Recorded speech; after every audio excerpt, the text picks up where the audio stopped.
Projetez-vous.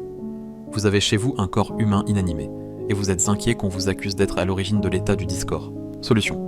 Faire disparaître le corps. Problème. Vous n'avez plus aucune compétence en la matière. Solution. Suivre cette courte séance de remise à niveau. Niveau 1/6. Enterrer le corps. Idéalement, dans un pays tempéré, la putréfaction ne marche pas sous 0 degré Celsius. L'idéal, c'est la forêt tropicale, mais faites selon vos moyens. Une fois que vous avez votre forêt creusée sous 2 mètres, vous éviterez les charognards et les remontées d'odeur. Lors du creusement, séparez la couche du muscle de la terre plus profonde. Et lors du rebouchage, veillez à remettre les couches dans cet ordre. Utilisez une bêche plate à manche lhomme pour découper des parois nettes. Une excavation propre tasse moins le sol adjacent, ce qui évite de créer une zone de terre meuble trop large. Ne posez jamais la terre extraite directement sur le sol. Utilisez une bâche pour recueillir chaque pelletée. Le but est qu'après l'opération, il ne reste pas un grain de terre déplacé autour du site. Bon, musique, le corps est enterré. Que se passait-il déjà? Il ne respire plus. Donc plus d'oxygène, donc plus d'ATP, donc plus d'énergie pour les minuscules et innombrables cellules qui composent ce corps que l'on cherche à faire disparaître.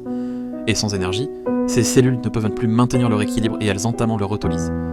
Elles s'auto-agèrent. À partir du moment où l'autolyse est bien en place, 48 heures après la mort, arrive la putréfaction. Le corps n'a plus de système immunitaire.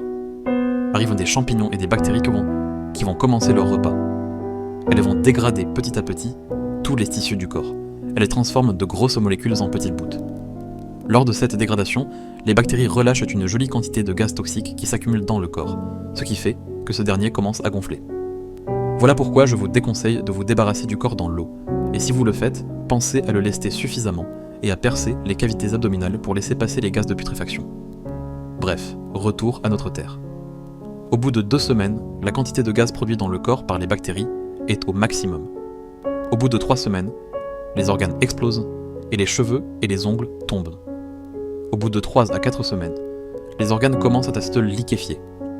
Les liquides s'échappent par les orifices naturels pour le plus grand bonheur des plantes qui vont pousser librement autour du cadavre dans un sol gorgé de nutriments. C'est aussi la beauté de la mort. Elle favorise le développement de la vie. C'est aussi une bonne manière pour les enquêteurs de retrouver le corps. Donc la forêt c'est bien mais c'est pas assez. Ici tout est réutilisé. Alors qu'on cherche à faire disparaître le corps.